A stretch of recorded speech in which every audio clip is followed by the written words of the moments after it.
রাসূল সাল্লাল্লাহু আলাইহি ওয়াসাল্লাম বলেন, আল কুরআনু শাফিউম মুশাফফাউন ওয়া মাহিল্লুম মুসাদ্দাকুন মান জাআলাহু আমামাহু কাদাহু ইলাল জান্নাহ ওয়া মান জাআলাহু খালফা যহরিহি সাকাতাহু ইলান নার। যেই ব্যক্তি কোরআনুল কারীম হাসরের ময়দানে যখন সুপারিশ করবে, আল্লাহ তাআলা তার সুপারিশ গ্রহণ করে নেবে।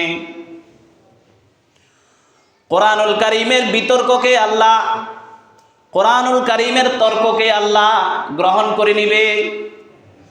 কোরআনুল কারীমকে আল্লাহ, যেই ব্যক্তি আল্লাহর এই কোরআনকে সামনে রাখবে, মর্যাদা করবে, সম্মান করবে,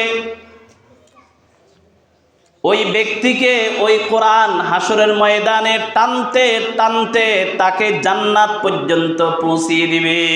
সুবহানাল্লাহ।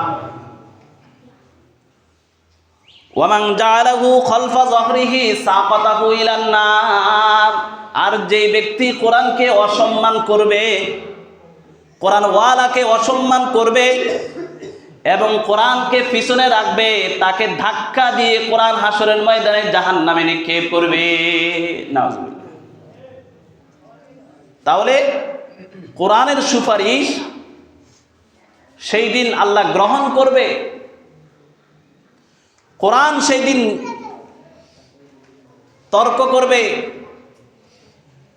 তার এই বিতর্ককে মেনে নেওয়া হবে। কোরআনকে সম্মান করলে সেই কোরআন আপনাকে জান্নাত পর্যন্ত পৌঁছিয়ে দিবে, অসম্মান করলে জাহান্নাম। তাহলে আমরা আমাদের সন্তানগুলোকে কোরআন শিক্ষা দেব। আমাদের সন্তানগুলোকে কোরআন শিক্ষা না দিয়ে বাঁচার উপায় নাই।